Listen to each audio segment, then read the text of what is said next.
Right, ఇక అనంతపురం జిల్లా కందుర్పి మండలంలో ఇంటింటికి తెలుగుదేశం కార్యక్రమంలో భాగంగా ఎమ్మెల్యే అమిలినేని సురేంద్రబాబు 4వ రోజు విస్తృతంగా పర్యటించారు. ఇక పలు గ్రామాల్లో ప్రజల సమస్యలను స్వయంగా ఆయన అడిగి తెలుసుకుంటూ ప్రభుత్వ సంక్షేమ కరపత్రాలను కూడా అందజేశారు.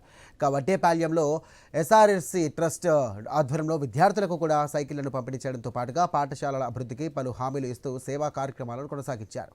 కళ్యాణదుర్గం ప్రాంతాన్ని అన్ని విధాలుగా అభివృద్ధి చేయడమే తన ప్రధాన సంకల్పం అంటూ కూడా ఈ సందర్భంగా ఆయన స్పష్టం చేశారు.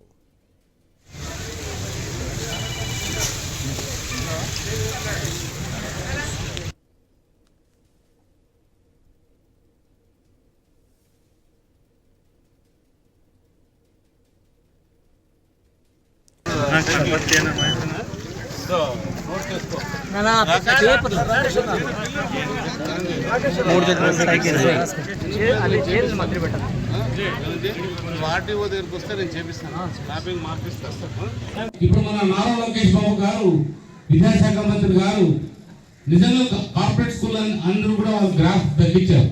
అంటే గవర్నమెంట్ స్కూల్ గ్రాఫ్ పెరిగించారు. అంటే అన్ని రకాలు కూడా మధ్యాహ్న భోజనం డొక్కా సీతమ్మ మధ్యాహ్న భోజనం ఏదైతే ఉందో అది సన్న బియ్యంతో పిల్లలు కడపిండా తినేటట్టు మంచి భోజనం పెట్టు. రోజుకు ఒక కూర, ఒకరోజు పప్పు కావచ్చు, ఒకరోజు సాంబార్ కావచ్చు, లేదా ఇంకొక రోజు అన్ని రకాలు పెట్టు. ప్రతిరోజు వారంలో 4 రోజులు గుడ్డిస్తూ, ఒక రోజు స్వీట్ ఇస్తూ, చిక్కీలు ఇస్తూ ఈ రకంగా ప్రోత్సహిస్తున్నామంటే ఒకసారి అర్థం చేసుకోవాలి. ముందు కూడా మధ్యాహ్నం భోజనం పథకం పెట్టారు. మధ్యాహ్నం భోజనం స్కూల్లో కూడా ఉండింది. ఎవరైనా తినేవాళ్ళ మీరు మధ్యాహ్నం ముందు గవర్నమెంట్ లో ఏమా పాప ఎందుకు తినలేదు, బాగులేదు.